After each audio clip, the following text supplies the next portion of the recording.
It's a great pleasure to introduce David Welbourn.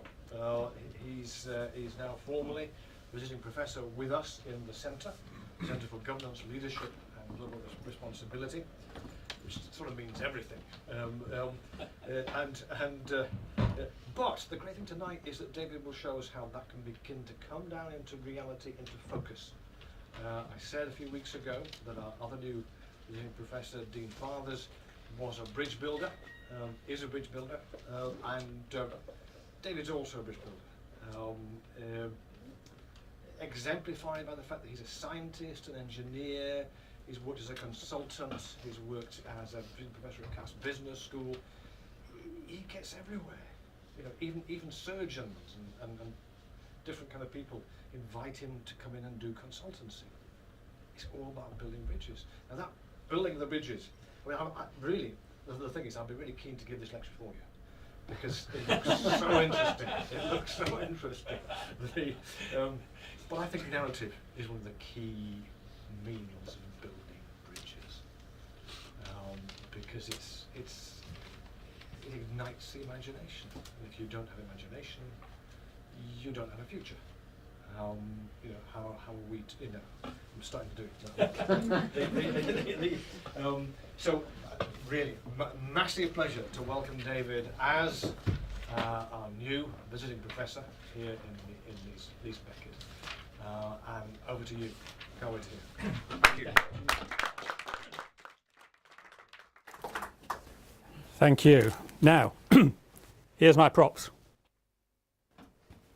1 glass of cold water, 1 glass of water poured out from the hot water out there.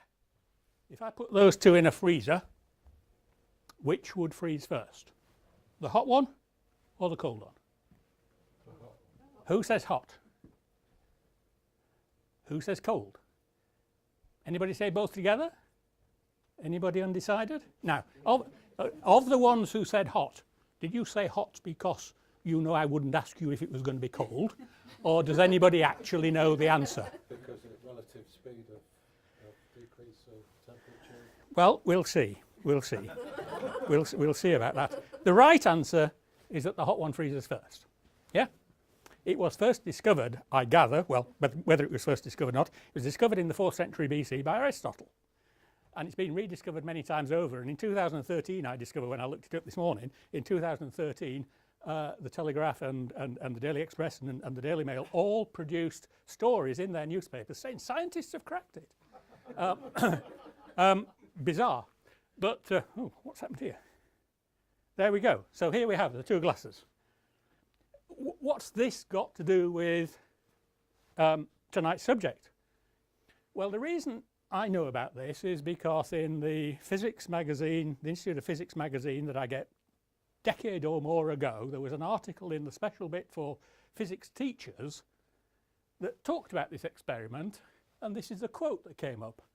We'll keep doing the experiment until we get the right answer, because nobody expects the hot one to freeze first on an intuitive basis. And when they discovered that the hot one froze first, their instinctive reaction was that they'd made a mistake. And of course, I've got to bring this up, haven't I?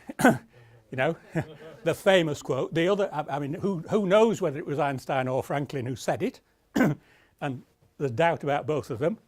The other expression of it is keep doing what you've always done and you'll get what you've always got, which is another quote that sits alongside that nicely, but by somebody who I've never heard of before, so I didn't bother putting that one, putting that one up. But doing the same thing over and over again and expecting different results is insanity. Doing what you've always done and you get what you've always got. And I'm not recommending this book. I don't know anything about it other than the fact that the title of the book is called The 13ers. And it's called The 13ers because the evidence is that only 13% of companies successfully execute the strategy that they've set themselves. And so my challenge right at the beginning is, if we know that strategies always fail, why do we persist in the insanity of always trying to develop a strategy? Yeah, that sits at the heart of it, doesn't it? Which is the start of my discussion. Why on earth is narrative more important than strategy and culture? So we're going to keep tumbling into the water. Tumbling? Never mind. Oh, come on, folks. We're not going to keep tumbling into the water. So what's going on here? Well, intuition trumps the evidence, as you discussed. You know, vast majority of people think that the cold one will freeze first. The evidence is that it doesn't. We'll keep doing the experiment until we get the right answer. It's all about intuition playing a bigger part in our understanding and our thinking than what the evidence says. And the other bit about it, I didn't ask this question, but how many of you, when I started on that basis, thought, this is science, can't do science, should I leave now? Anybody honest enough to give me that view? Because we are so conditioned in our life to blind spots. Interesting that the UK person who's globally listed in the top 10 maths teachers, top 10 teachers, is a maths teacher who starts off by trying to say to everybody, you can do it. There's no such thing as you can't do it. Just have confidence to get over it and I'll help you get over it. And he's been shortlisted for a $1 million prize as the best teacher in the world. And, and he's got loads of stuff online that is all about enabling kids who think they can't do maths to get to grips with maths. But we are conditioned in our life to blind spots. And so given the discussion about strategy, given how easily we ignore the evidence, given how much we're conditioned to blind spots, yet again strategy falls short. Poincaré.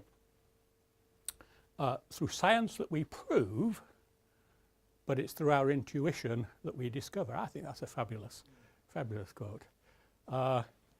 And not least of which, Jocelyn Bell. Anybody know Jocelyn Bell? Jocelyn Bell is the woman who discovered pulsars. She discovered pulsars because she refused to accept that this tiny little mark on a graph was a blip. She thought there's something in that. And because she was, as a PhD student, she was diligent, her supervisor got the Nobel Prize. Because he was a man, because he was a man and she was a woman. Yeah? So Jocelyn Bell didn't get the Nobel Prize, but she was the one who discovered pulsars because she had the intuition that something was wrong and then she drew on the science to prove what was going on. You knew I'd come back to it, didn't you? So the first bit is to understand the problem here. Well, everybody knows we're going to put this in a freezer. Well, I say everybody knows. You might not know this. When you take cold water and you turn it into ice, you're sucking energy out of it. Yeah? And the plate in the freezer that you put it on is sucking the energy out of the water and freezing it. So first of all, we've got to cool the water to 0 centigrade, and then we've got to turn the 0 centigrade water into ice. That's the two steps that we have, energy removed by the sink. And the one that's sitting at 100 degrees is going to take a lot more time to suck the energy out than the one sitting at 24 degrees. I picked 24, slightly warmer than room temperature, but you'll see why in a bit why 24 is important. Cool the water to 0, turn the 0 degrees centigrade water to ice. That's the issue. But then, aha, the hot one is going to evaporate along the way. So we're going to turn the water into vapour as some of it evaporates. So we've got a bit more understanding of the problem. Now some more facts. Hot water is less dense. So since I said they're the same volume, we actually got less water to freeze in the hot one than we have in the cold one, by just under 5%. Yeah? Believe it or not, taking water at 0 degrees centigrade and turning it into ice requires exactly the same energy change as moving water from 80 degrees down to 0 degrees or 100 degrees down to 20 degrees. the process of creating ice crystals and turning that nice fluid water into ice is hugely energetic. And so far more of the problem is in the process of converting it into ice than it is in converting it into from high temperature to low temperature. And given that we've actually got less in the hot one, we're already on the way. Okay, so freezing, it's simple, but actually if you take a whole litre, that's not a litre, but if you take a whole litre of water and you evaporate just 1 teaspoon of water from that litre, you will reduce the temperature of the remaining water by 3 degrees. That's huge. That's huge compared with that even. That's an enormous amount. 6 grams of water lost from 1,000 grams of water reduces the temperature by 3 degrees. And finally, ice is a fantastic insulator. And what you've done invariably is you've set this on a bit of ice, the frost in your freezer. And the hot water melts that frost and puts it in contact with the thermal sink, and the cold water doesn't. So the cold water is insulated. So we've got a whole bunch of things going on here. And I told you could do it. Just because it's physics, you can still do it. We'll come back to that. But what that says is that even these 2 little glasses of water here are part of a system. And strategies rarely take account of systems. And strategies, if we had some strategy for that glass of water, we wouldn't worry about all of these external conditions to quite the same extent as we should do. Okay, so there's different types of systems. There's markets, which I'm sure David Cameron's worrying about at the moment. There's partnerships, which I'm sure he's very worried about at the moment. There's movements, which he's even more worried about at the moment. And there's networks, which he probably doesn't understand. So these are all different ways of organising systems. And those systems, doesn't matter which type of system you're in, these systems have an impact on whatever problem you're trying to solve. And so unless you are trying to develop a strategy that involves the system and thinks about the context of the system, you're going to be part of that 87% that fail. Okay. Now, that, just so far, we've been talking about fairly simple systems. Does anybody recognise this? There's a man, what? Mandelbrot, yeah. Now the interesting thing about Mandelbrot is a mathematical function that looked pretty, yeah? I have actually got it's a fractal, it's called a fractal. It doesn't matter what degree you magnify it, there's always more detail. You can go down to the infinitely small and there is more detail in it. It's like a fern leaf, yeah? If you put a fern leaf under a magnifying glass, look at a tiny bit of the fern, it looks like a whole fern leaf. It's a recursive thing that you cannot get to the end of the complexity, the pattern, the intricacy. And the thing about complex systems is that it doesn't matter how much you know about it, you can never predict precisely what will happen to it. And the reason you can't do that is because for all of the variables in there, the knowledge, the certainty with which you can understand any one variable is finite. And so although you think you know everything about every variable, there's a little bit of tolerance on every one of those variables, and by the time you put them all together, multiple combinations exist in exactly the same space. So you end up with a problem, you cannot possibly know everything about it. And that's a complex system, and an adaptive system is a system not only that you can't know precisely, but an adaptive system is one that responds to what's happening to it. And the most obvious adaptive system is anywhere you've got people.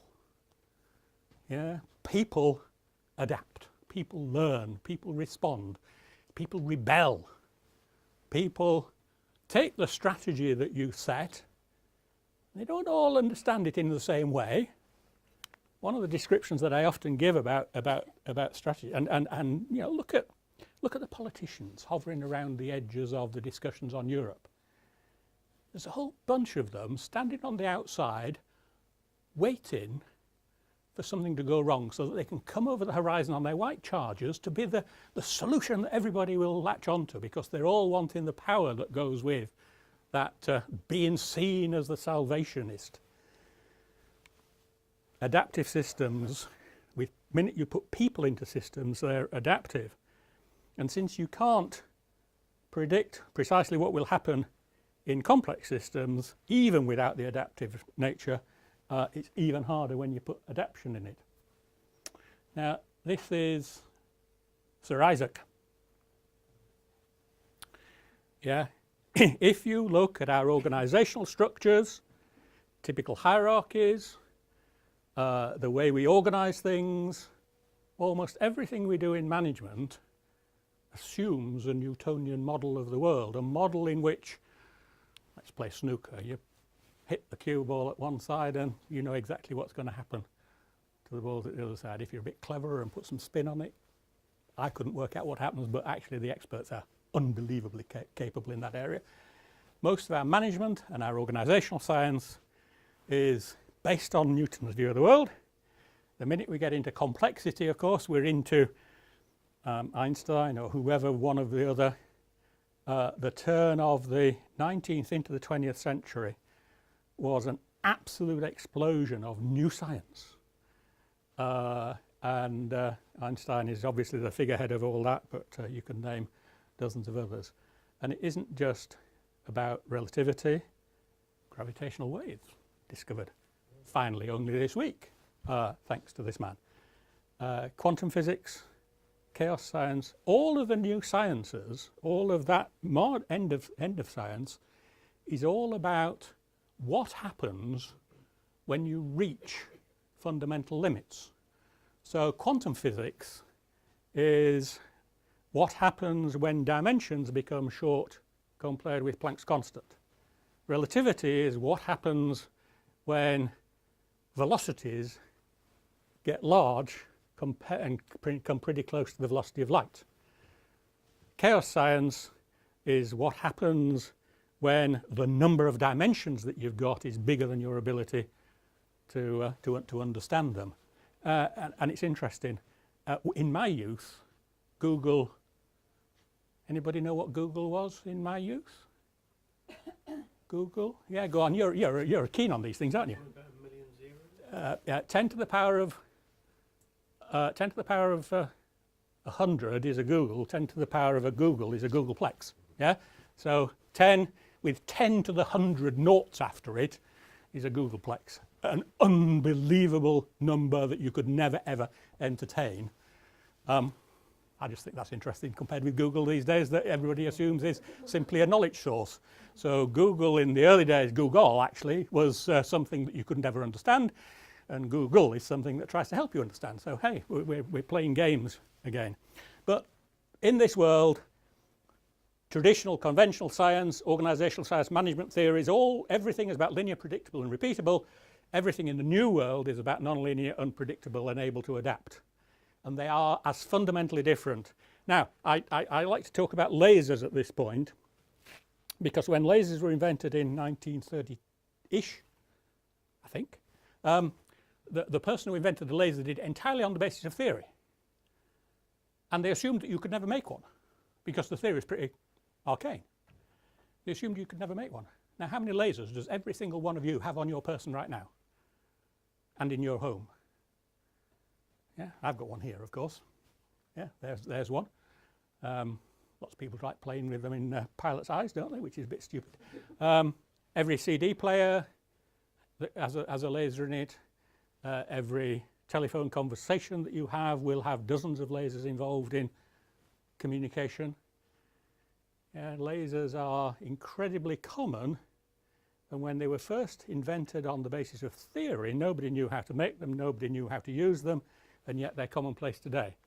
And so the whole of the new science introduces things that cannot possibly be explained by traditional science, but in most cases traditional science is pretty close. Now there the message is, in most cases ordinary management science and organizational science is pretty close. but there's a whole bunch of things that it simply cannot explain in exactly the same way as the lasers and the superconductivities and quantum computers and gravitational waves.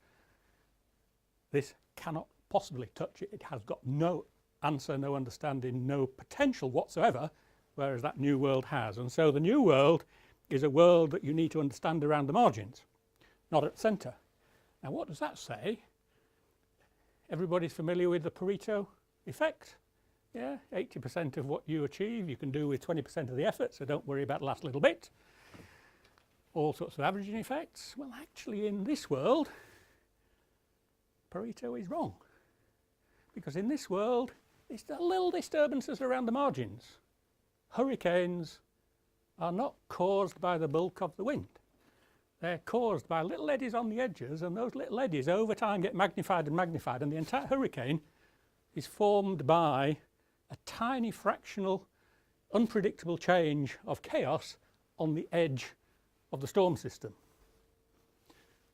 In this world, if you follow the Pareto principle, you're going to be doomed, because just working with averages and stuff like that is going to leave you in a bit of a mess. So that brings us into the wonderful dynamic of VUCA, which Dean introduced last time as volatility, uncertainty, complexity and ambiguity. VUCA, the four forces of chaos ranged around us. Yeah, volatility, uncertainty, complexity, ambiguity. Now the consequence of VUCA is chaos and paradox. Let's think about that. So these are all words that in the English language are not far off each other, but volatility is about turbulence at scale. It's about turning that little eddy at the edge of the storm into the hurricane.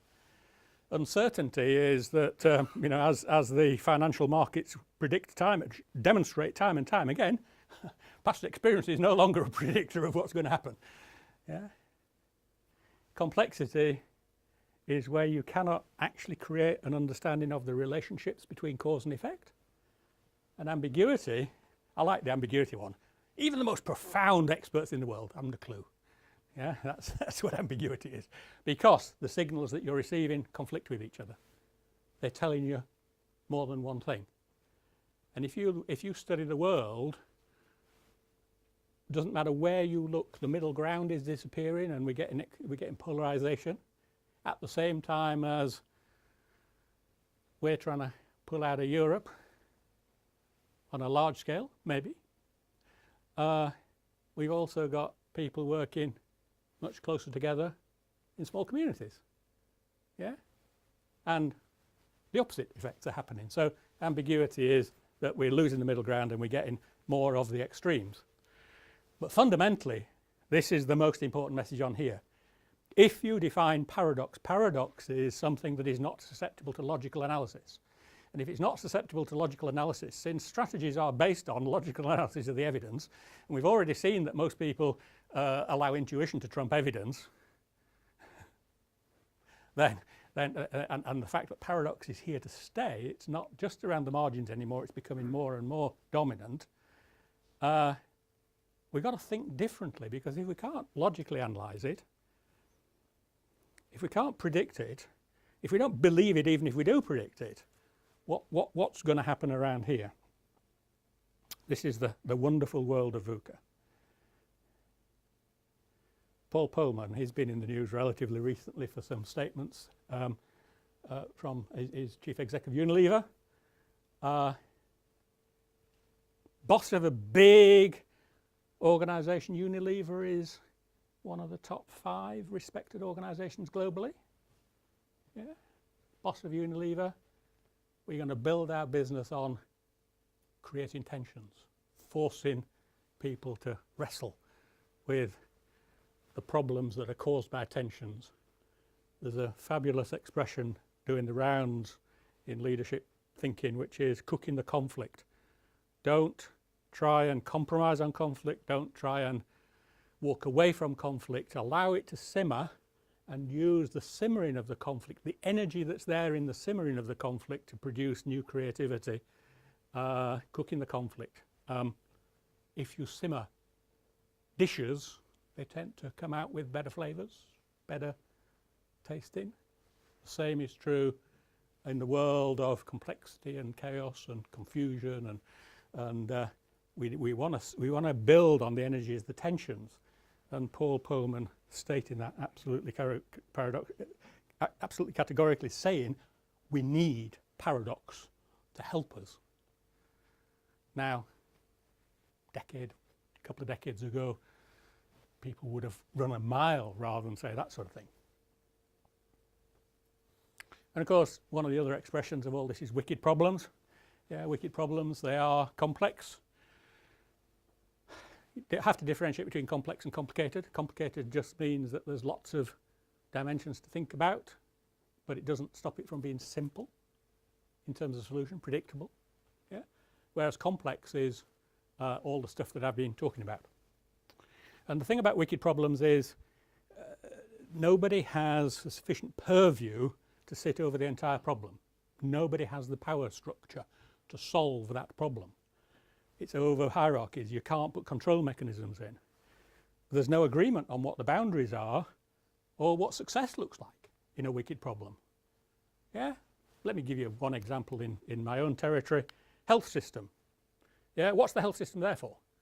Is it there to make sick people well to the very best ability?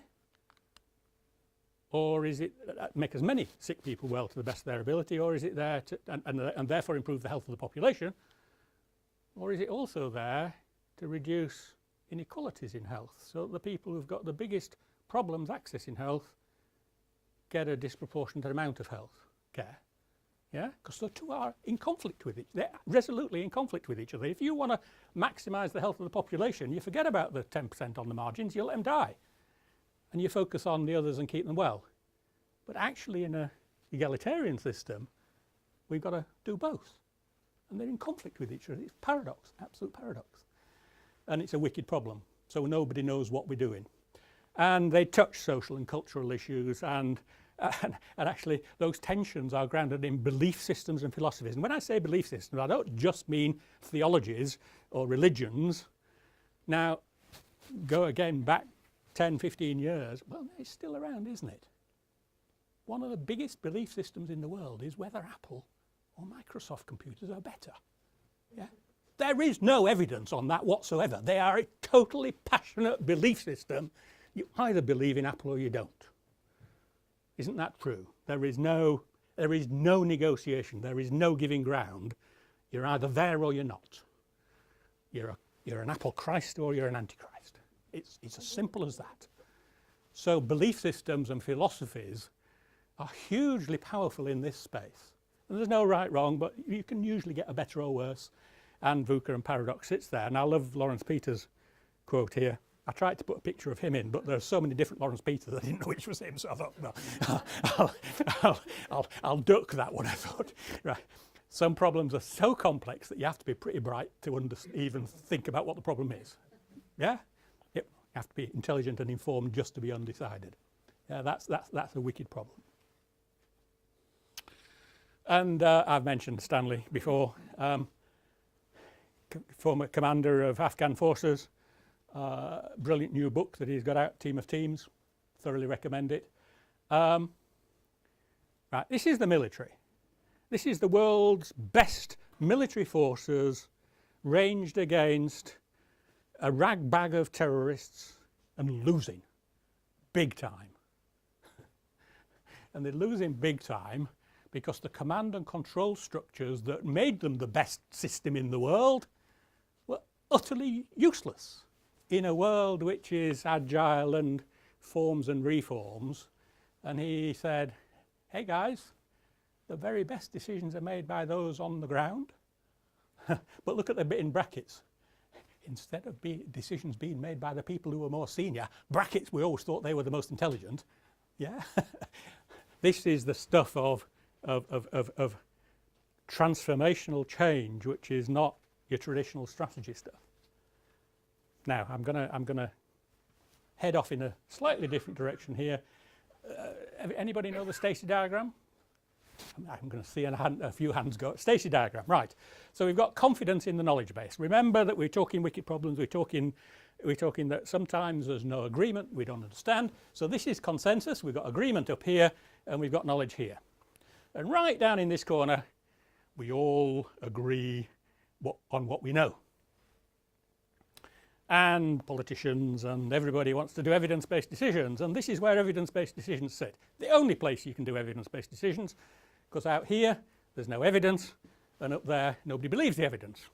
Yeah, it's as simple as that. Up there, doesn't matter what the evidence says, you've got to negotiate, because you've got to reach consensus and bring problems down.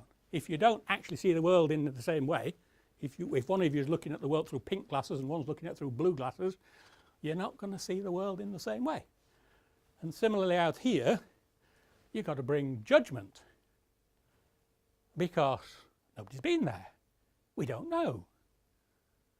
And you don't bring a single person's judgment, you bring the judgment, the combined judgment of people with hugely diverse understanding of the world, so that that collective judgment and wisdom can be brought to bear around a problem. Now, the problem is, certainly in the public sector, that compliance is everything. Compliance with what we know and what we're told to do is everything, and judgment is being squeezed out.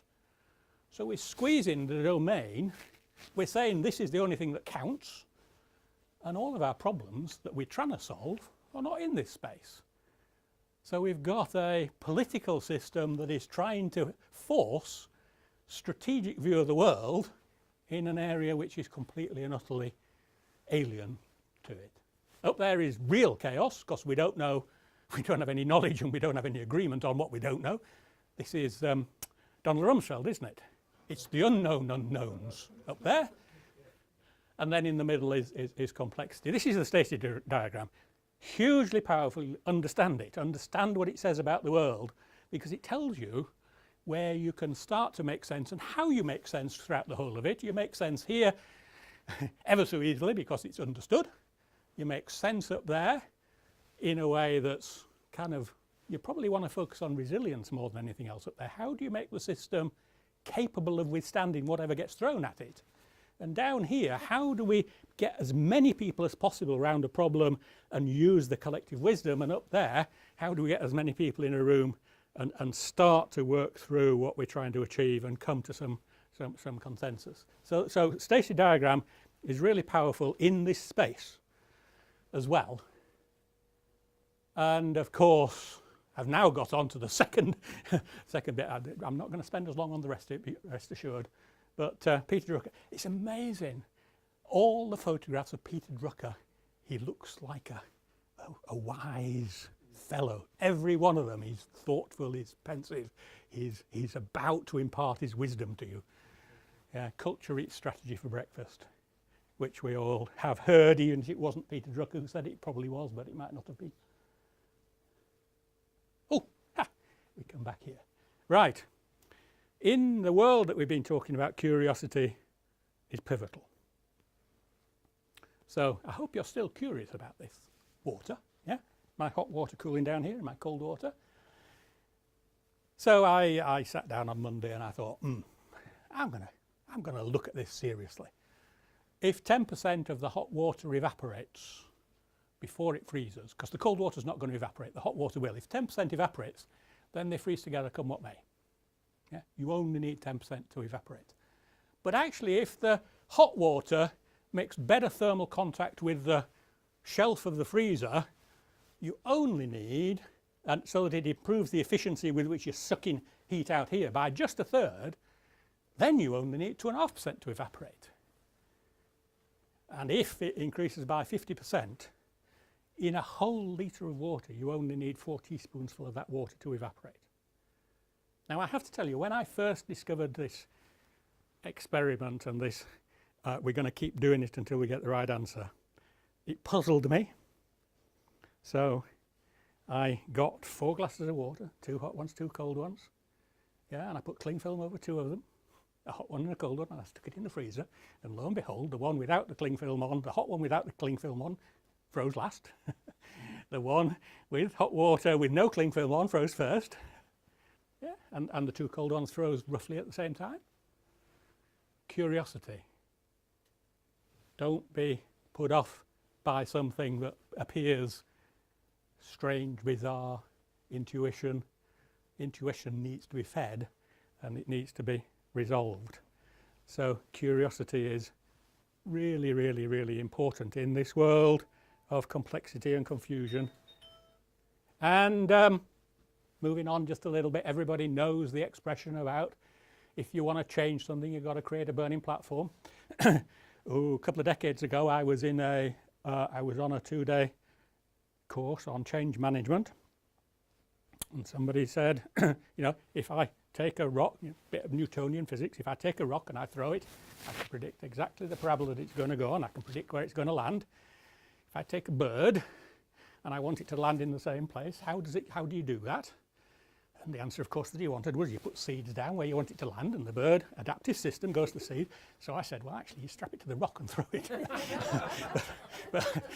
but you need a burning platform in order to achieve change, in order to get people uncomfortable. And one thing about this world is you've got to be getting comfortable about being uncomfortable. You've got a burning platform.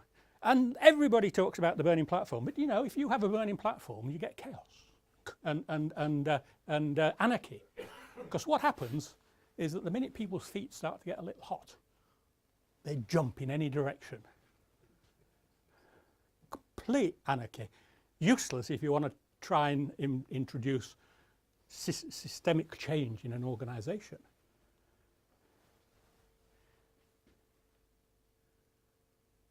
Not just the burning platform to get people uncomfortable with where they are, but the burning ambition that gives people a pride, a purpose, a sense of ownership, a sense of wanting to belong, a sense of excitement and energy and enthusiasm. And no better example than this man around creating that burning ambition. And actually the burning ambition creates a change movement. There's an element of culture in here, but a change movement this is much more about the narrative than it is about culture. Yeah, he's not changing the culture of the world. He's saying this culture is bust. We can't change it. It's so bust we can't change it, but we can create a movement and align people behind a passion and a purpose. So we're beginning to see the world here.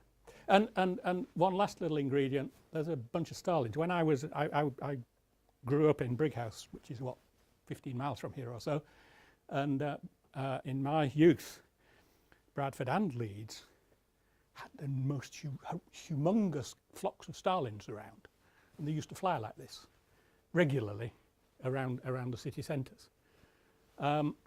Leadership, they all follow each other, they all bind together, and probably I couldn't find one, but the best example of leadership is a bunch of penguins sitting on a glacier.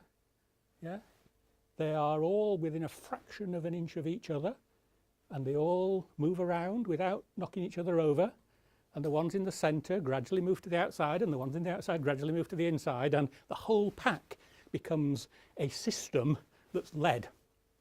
And it achieves the desired purpose through the influence one on the other, as opposed to management, which is about controlling resources.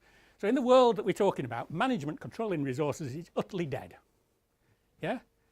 Utterly dead, because you cannot achieve goals by edict in a world that's full of paradox and chaos and confusion. But what you can do is build your movement through influence, and you can create a highly probable solution, which is where you want to be, because you've excited people, you've filled their imagination and moved them on. So let's just recap a little bit before we come to a close soon. Here we go. Strategy. It's a resourced plan to achieve defined goals. Now, going back, 15, 20 years, I was responsible for supporting the BT's Director of Strategy and Finance Directors in developing a new strategic planning process. Everybody knew that the world was changing so fast that you couldn't have a 1-year strategic planning cycle. You couldn't have a 5-year strategic planning cycle, because the world had moved in that window. And the thing I discovered more than anything, two things I discovered more than anything else, Lots of people talk strategy but don't understand it, because it's only a strategy if you've got money and committed resources behind it. Otherwise, it's strategic intent. Yeah? Most people talk strategic intent, very few talk strategy. The second thing is that most people also forget that in order to communicate strategy, you've got to nail it to the floor. And so when you're constantly refreshing your strategy, how do you nail it to the floor so that everybody understands it and can try to follow it, at the same time as you've got those who are doing the strategic thinking are constantly refreshing it and moving it on. And the danger is that the journey is much more exciting than the destination. That's my philosophy in life. Yeah, the journey is massively more interesting than the destination. So every time there's a new thing to put in the strategy, I'll have a tinker with the strategy and move it on, forgetting that the rest of the world is trying to deliver the strategy that I've left long behind. Yeah? So strategy is a resource plan to achieve defined goals, but in a world that's dynamic in everything else. Okay, so let's bring in good old Drucker's culture eats strategy for breakfast. And culture is the way things are done. This is the atmosphere, it's the behaviours, it's the permissive environment, it's the way things are done. But culture actually says very little about what is done. So this says what is done but doesn't care how it's done, and so everybody loses the plot. This talks about how it's done, the behaviours, but do we understand what it is? A narrative is the illustrated experience of the journey. Yeah, the illustrated experience of the journey, and hopefully hopefully I've managed to get the narrative through this evening, the illustrated experience of the journey that gives you something. You know, that experiment with the hot and cold water, I read that 20 odd years ago and it had an impact on me. And I know 20 years later that illustration in which people made, a physics teacher of all people, made the most stupid comment that we'll keep doing it until we get the right answer, was such a challenge to the science that he was supposed to be espousing that it's had an impact on me, and I still reflect upon the experience of that and the story of that. It's an illustrated experience of the journey. And as we move on, of course, this is about tasks, that's about behaviours, and the narrative is about imagination and feelings. And everybody has imagination and feelings. Everybody is moved by imagination and feelings, and it's the imagination. You know, you've got a choice of jumping on board or not. But once you've jumped on board, if it's captured your imagination and your feelings, there is no going back just because the going gets hard. There is no going back just because the winds suddenly started blowing in a different direction. If you're in that space, you will make your decisions that adapt you to whatever changing winds there are. So I looked for something about stories and I found this. I just could not believe. I have to put this on. Yeah? You won't have seen that because I made that icon some time ago because I think it just says it all, doesn't it? But anyway, the irony of illustrating a story by statistics that statistics don't work, I just think is fabulous. Okay, narrative, I've explained all this. Narrative gives you every reason to be on board. It gives you the choice of whether you want to be on board or not. It gives you the permission to get on board. It gives you the excitement of being on board. It does all of that stuff. Where does strategy touch you? Where does culture touch you? It doesn't touch you like this.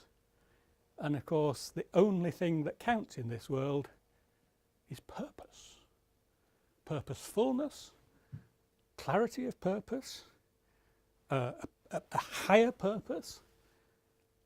The narrative gives you that purpose, gives everybody an understanding of that purpose that they can rewrite into their own lexicon, they can rewrite into their own experience, and they can align themselves with that purpose, and the social movement builds at some enormous rate, and you deliver things, a clear purpose that drives the social movement. The last thing I need to bring in is Mark Moore's strategic triangle. It's really, really, really profoundly important, and it's very little understood, its extent of its importance. In a commercial world, everybody knows what success looks like because it's either shareholder return or profit, or it's one of these very strong fiscal measures. In a public sector world, you don't measure things in the same way. Not everybody agrees on things, wicked problems, all that stuff that come back in. The public value proposition, what really matters? The uniting purpose behind why we're doing it. What does the health system, what does everybody want from the NHS? Yeah, it's supposed to be the biggest religion in the country. What does everybody want from it? Get some clarity about the public value proposition. That drives the sense of purpose. But don't swallow hook, line and sinker the bullying culture of the politicians and the leaders who don't understand any better, and say we can achieve that when you know full well you can't, because you haven't got the operational capacity and capability to do it.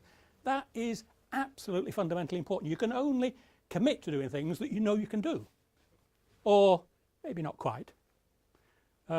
Just thinking about the Apollo system, the Apollo mission. Yeah, the Apollo mission was a purpose, and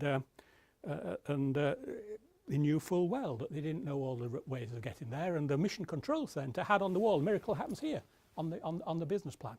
But actually, they committed the resources to solve those miracles. And so, get your operational capability, know your strengths and weaknesses, and do something about it.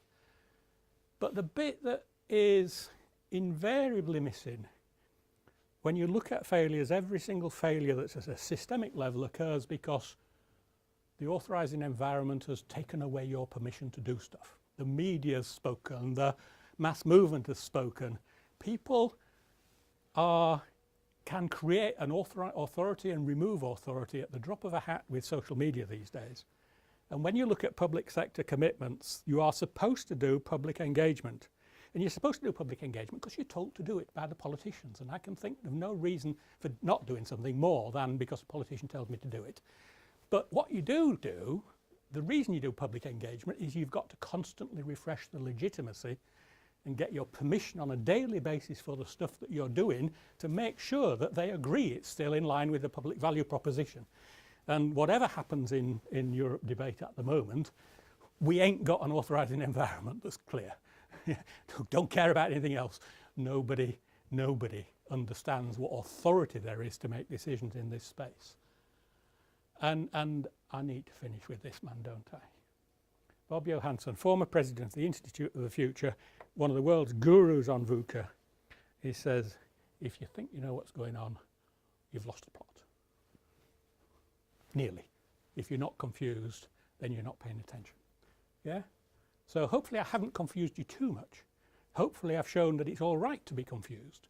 Hopefully I've shown you that curiosity and being able to tell stories and being able to inspire imagination is much more important than the stuff of strategy. And actually it's really quite interesting. I've started to see people really saying that big data is part of the problem because it's misused and misunderstood. Big data helps shine more light, but it isn't the solution and never will be the solution because big data doesn't affect people. And everything here, culture is about people, but the narrative is about people owning it for themselves. So I think that's the point at which I'm going to finish. Yes, it is. When you get the slides, I'm assuming we're going to put the slides up. There's a bibliography on the next slide, but I'm not going to share that now. That's me done, I think. I've known David now for quite a while, probably 6 years, 7 years, working together in Cass Business School first of all, and delighted that we've come up to Leeds together as part of a team. And he has always managed to amaze me by every single conversation. When I thought I knew what I was doing, he's brought science in to make me understand exactly that I don't understand what I'm doing. And he's brilliant at translating physical science, physics especially, into an understanding or getting me to think differently about the way I view the world. And so I thank him tremendously for that benefit.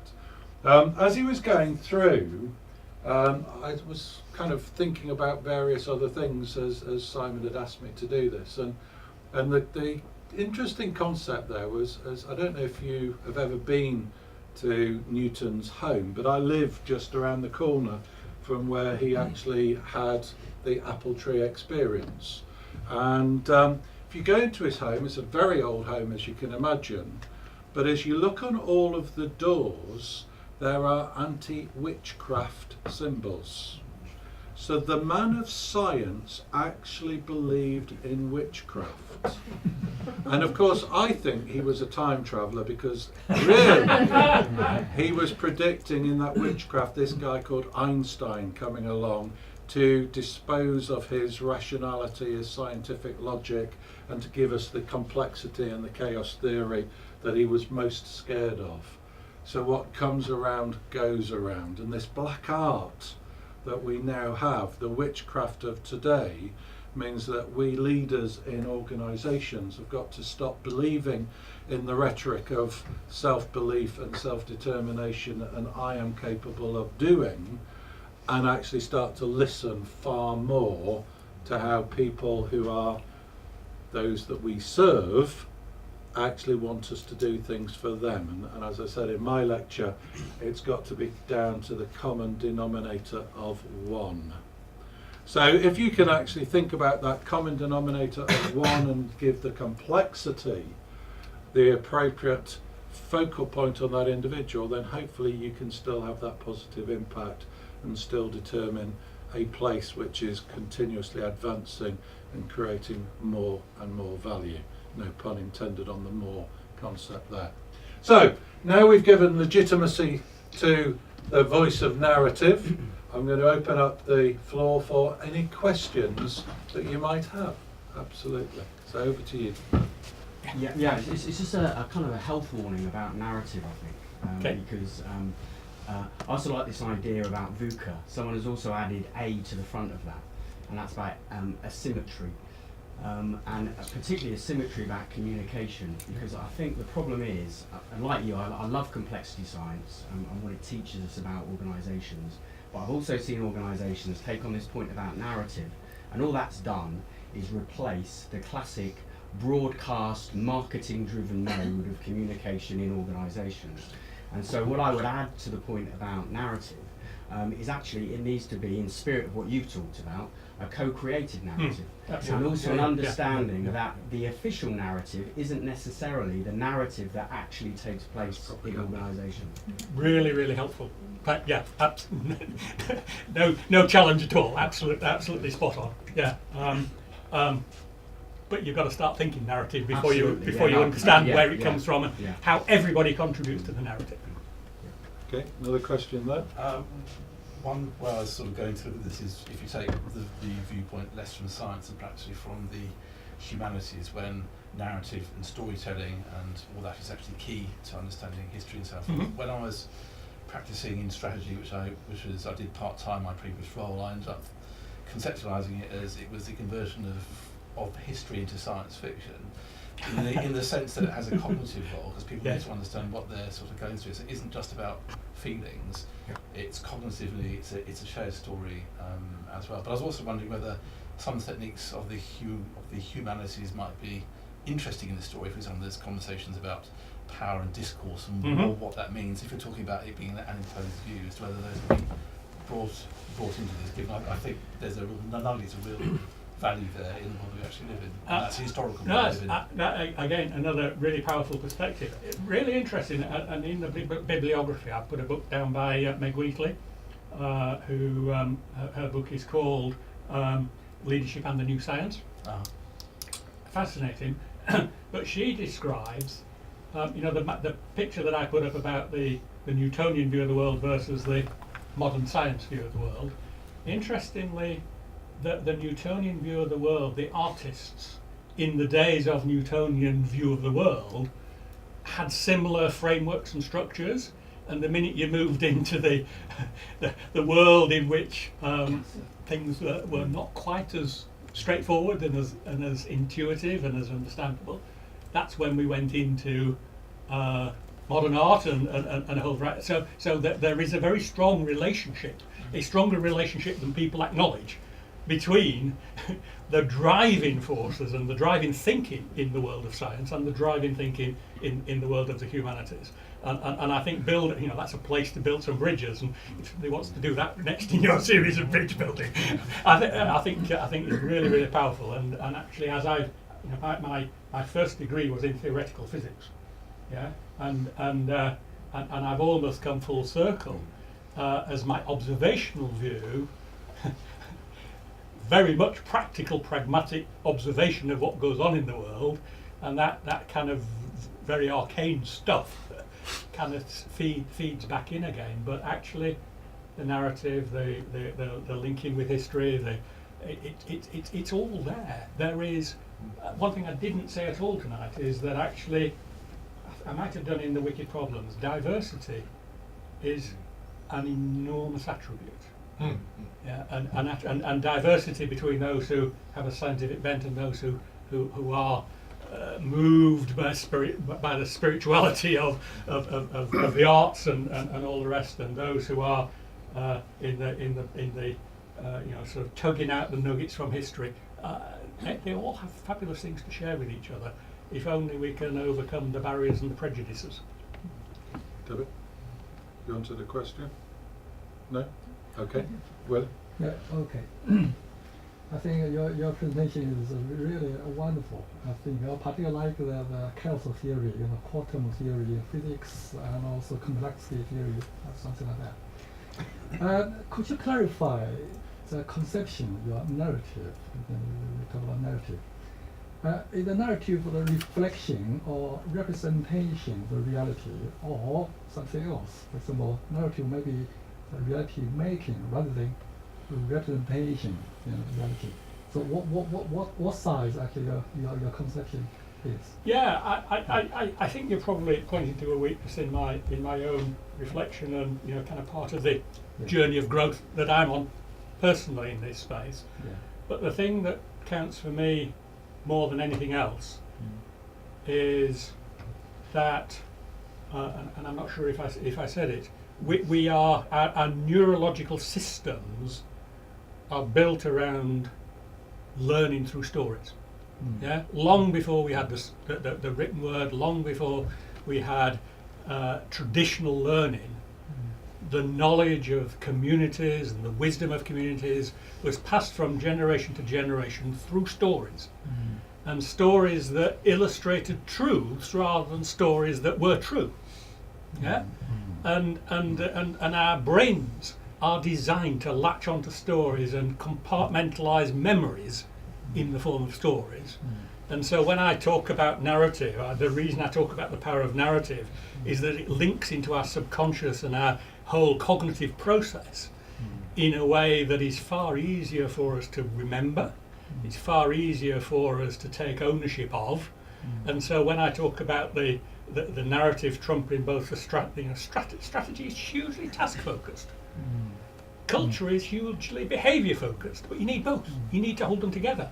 And nobody does enough behavioural stuff in strategy, and nobody does enough task focused stuff in culture. Narrative, because it works on imagination and feelings, and you can take ownership of, and you can write your own story. You can hear what's being said, and you create your own images. And I think a real test there is people who are who are fluent bilingual. How do they think? Yeah, fluent bilinguals think in multiple languages, and depending and they will tell you that depending what the subject of the story is, they will go to their preferred language. Yeah, and that says something really, really powerful about how we internalise narrative for ourselves and can align with what we're talking about, because we've written that story for ourselves. It's ours. We own it. Now, there's a bit in behavioural science that says if you are making an appointment to do something, the appointment clerk should give you the piece of paper, tell you the appointment, and you write it down for yourself. And in the process of writing it down, you are making a contract with yourself and that person, and you are massively less likely to not turn up than if you have been given a piece of paper with that information on, or you've simply been told it. That's the evidence. It's hard science. Yeah, soft science, but it's actually hard. The evidence is irrefutable. But in behavioural science, that process of going through the mechanisms gets you a greater sense of ownership of what you've done. And I think that's part of the narrative too. Sorry. Okay. Simon, we'll finish with Tom. Utterly fascinating stuff. And the experience that you just mentioned, I think, is tied in with accountability, because you give an account. Yes. And once you've given an account, you're into a relationship, and you're held to account by that relationship, whatever it is. But I want to test you out here, because I love narrativity and the illustration of experience. That's what is that experience, and so what? So what about an experience? Is that a significant experience? And if it's significant, why is it significant? Purely because of the relationship that's in the organisation and that you've been developing, or does it have any significance beyond that? And then this goes back to Moore's question about so-called third-person value. So what? And how do we decide so what? What is worth? What is value? I think when we have an experience, and when we make the narrative, write the story for ourselves in our cognitive process, when we write that story, we hold it up against our personal value system. And we write, be it integrity, be it what the whole raft of ethics and the value paradigm. When we write it against our own value system, which is, interestingly, hardly ever changes through life, our value system. Our views may change, our experiences illuminate things, the way we express things changes, but our value system is deeply ingrained. And so as we write the narrative for ourselves, which is an interpretation of the experience, and I guess you'd probably argue that our whole process of dreaming is a process of our brain processing our experiences of the day and putting it in appropriate compartments in the memory system with appropriate access protocols. Yeah? That whole process of analysing against and holding it up against the yardstick of our values means that our view of the story, the narrative, is completely and utterly different from anybody else's.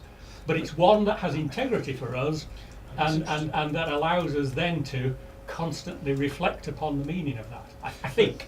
But that allows us then to have some kind of differentiation and distinction in terms of our values and therefore ownership. And comes right to the heart of governance, by the way, when you start to bring that in, because governance, those value system is part of your governance. What about the shared values then? What about the agreement on those values? The challenge there is that there are some people with whom you will never share values, and you will never form effective working relationship with those people, and you will never. And a true value-driven organisation knows how to tell people you're not the right person for this organisation, and allows them to move on with integrity and their values intact. Okay. Yeah. Okay. Coming back to your other point, by the way, when you said we make an account of it, really interesting that in the financial world, when we audit things, it's called audit because let it be heard. Yes, exactly. Yeah, the accounts were read to people who couldn't read them, who couldn't understand them. Let it be, the whole audit process is let it be heard by the masses. Yes. Yeah. Okay, last one for you, Tom. So I'll try and make it very quick. Firstly, thank you very much. I really enjoyed it. My question: I'm interested to hear your thoughts on this from a healthcare perspective, particularly the NHS. And in simplest form, we have a series of targets and metrics that NHS providers and commissioners are set by centrally driven initiatives or policy. And the way in which we traditionally or typically monitor, or the metric we use is very much a sort of a quantitative type of measurement.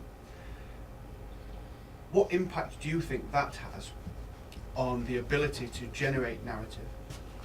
And also, do you think that form of measurement helps drive a process of writing a strategy, if you like, to meet a set of metrics, not necessarily to meet a set of values?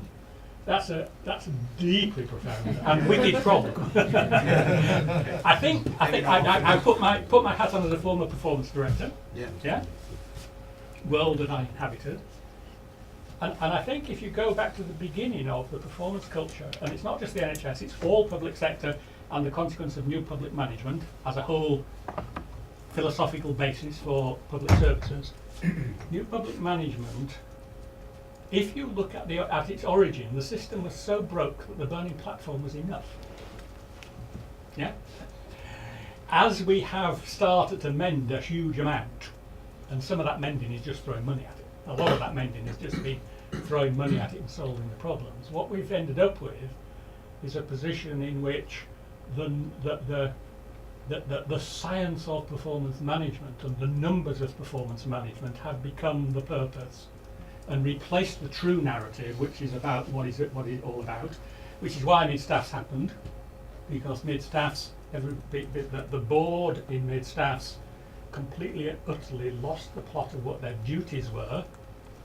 Yeah, they were looking to what they were told to do by others outside the system, without recognising that as directors of the system they were 100% accountable for every decision they made and everything they did, and they'd lost the plot of that, and they were always looking over their shoulder to what other people expected them to do, instead of taking the courageous ownership of what they need to do. So they had lost the narrative completely, and the performance drive, the compliance with process, is squeezing out narrative, painfully squeezing out narrative, and creating the very low morale that's out there at the moment, because the people who have got the low morale out there are people who have built the narrative for themselves in the vacuum of no organisational narrative, and are finding that narrative constantly eroded by media messages, the negativity of everything, and constantly being expected to do more for less without understanding the purpose. So I think I think long ago we went past the point where the burning platform was sufficient and we needed the burning ambition, and nobody's got the courage to help recognise that the burning ambition and narrative needs to come from the bottom up, not the top down. And the politicians are scared witless of what the media says about what's going on. I don't. Yeah, that's my honest take on it. And any Twitterers out there, please keep my name off. So on that point, I'm just going to add a little bit, if I may, to what David's just said. There's a fantastic book, which is a really old book, Eli Goldratt's The Goal. And one of the things that I took from that is, if you measure me, I will behave as I am measured. Yeah, so that's an old cliche. The interesting thing is people think that that's a numeric measure, but it's not. If you take the goal, what it really means is, if you measure me in an illogical way, do not blame me if I then behave in an illogical way.